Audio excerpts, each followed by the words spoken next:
महाभारत के सबसे महत्वपूर्ण पात्रों में से एक कर्ण भी था। कर्ण को दानवीर माना जाता है।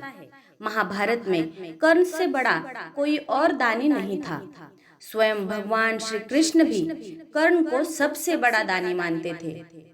जब युद्ध में अर्जुन के प्रहारों के कारण कर्ण घायल हो गया, जब कर्ण घायल हो गया था, तब श्री कृष्ण ने अर्जुन से कहा, हे पार्थ, अंगराज कर्ण का उनकी वीरता और दानवीरता के लिए सदैव स्मरण किया जाएगा। श्री कृष्ण की ये बात सुनकर अर्जुन बोला, अंगराज कर्ण सबसे बड़ा दानवीर कैसे हो सकता है? तब भगवान श्री कृष्ण ने अर्जुन का यह संदेह किस प्रकार दूर किया, यह आज हम जानेंगे। इस बात को साबित करने के लिए कि अंगराज कर्ण वास्तव में दानवीर है, श्री कृष्ण ब्राह्मण का वेश धारण कर कर्ण के पास पहुँचे। उन्होंने कर्ण को प्रणाम किया। कर्ण ने उनसे वहां आने का कारण पूछते हुए कहा, हे ब्राह्मण, आप यहाँ किस कारण से आए हैं? तो ब्राह्मण ने कहा, हे दानवीर, मैं आपसे कुछ दान मांगने आया था, किंतु आपकी ऐसी दशा देखकर अब मैं कुछ नहीं मांगना चाहता, क्योंकि आप इस हालत में मुझे क्या ही दे सकेंगे।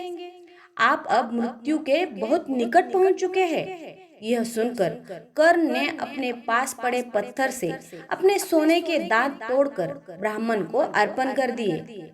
तब ब्राह्मण का रूप धरे श्री कृष्ण ने कर्ण से कहा, हे दानवीर, तुम्हारे यह दांत रक्त से रंगे हुए हैं, यह दूषित है, मैं इन्हें स्वीकार नहीं कर सकता।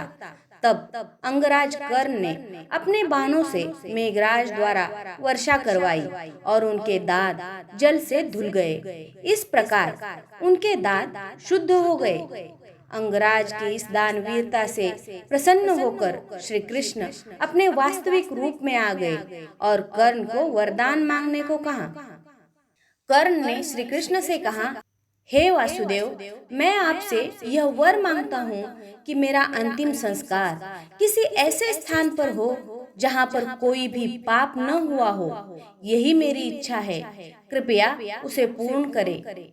संपूर्ण पृथ्वी पर ऐसे स्थान की खोज की गई, किंतु ऐसा स्थान कहीं पर भी नहीं मिला। तब श्री कृष्ण ने अपनी हथेली पर महारथी कर्ण का अंतिम संस्कार किया।